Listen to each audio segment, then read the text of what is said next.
आप सभी को जय माता दी। नवरात्रि आ रहा है, आप सभी लोग को नवरात्रि की ढेर सारी शुभकामनाएं। आज मैं एक देवी जी का गीत लेकर आई हूँ आप सभी लोग के बीच में। गीत कैसा लगता है कमेंट बॉक्स में ज़रूर बताएं।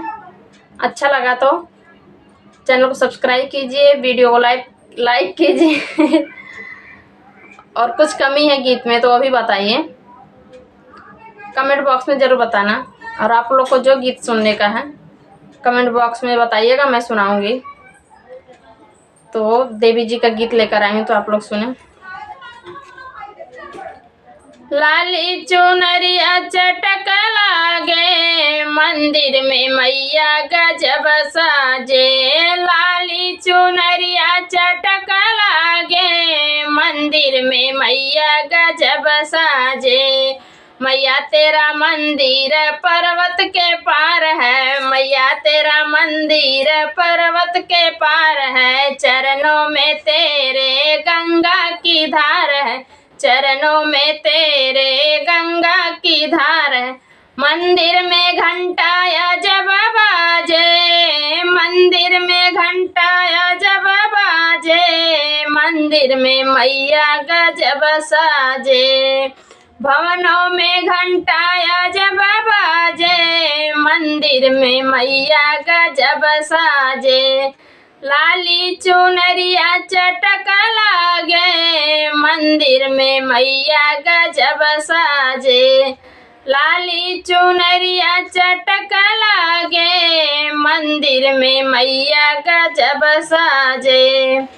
मैया तेरे मंदिर की कठिन डगरिया, सनन सनन चले वह पुरवैया। मैया तेरे मंदिर की कठिन डगरिया, सनन सनन चले पुरवैया। ऊंची चढ़ैया में डर लागे, ऊंची चढ़ैया में डर लागे, मंदिर में मैया गजब साजे। ऊंची चढ़ैया में डर लागे, मंदिर में मैया गजब साजे। लाली चुनरिया चटक लागे, मंदिर में मैया गजब साजे। लाली चुनरिया चटक लागे, मंदिर में मैया गजब साजे। मैया तेरे पहरे पर हनुमत प्यारे, मैया तेरे पहरे पर हनुमत प्यारे। दरबार देव लगाए हैं सारे, दरबार देव लगाए हैं सारे। जयकारा गूंजे मधुर लागे, मंदिर में मैया गजब साजे। जयकारा गूंजे मधुर लागे, मंदिर में मैया गजब साजे। लाली चुनरिया चटक लागे, मंदिर में मैया गजब साजे। लाली चुनरिया चटक लागे, मंदिर में मैया गजब साजे। मैया तेरा 16 श्रृंगार बड़ा प्यारा, मैया तेरा 16 श्रृंगार बड़ा प्यारा। आँखों से बहती है ममता की धारा, आँखों से बहती है ममता की धारा।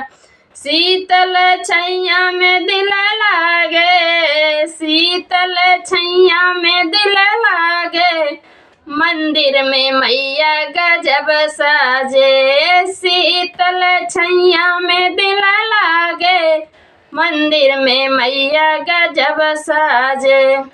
लाली चुनरिया चटक लागे, मंदिर में मैया गजब साजे। लाली चुनरिया चटक लागे, मंदिर में मैया गजब साजे। मैया तेरे दर्शन को हम हैं प्यासे, मैया तेरे दर्शन को हम हैं प्यास। जो कहे तू यही बस जाते, जो कहे तू तो यही बस जाते। भर तू झोली ये भक्त मांगे, भर तू झोली ये भक्त मांगे, मंदिर में मैया गजब साजे।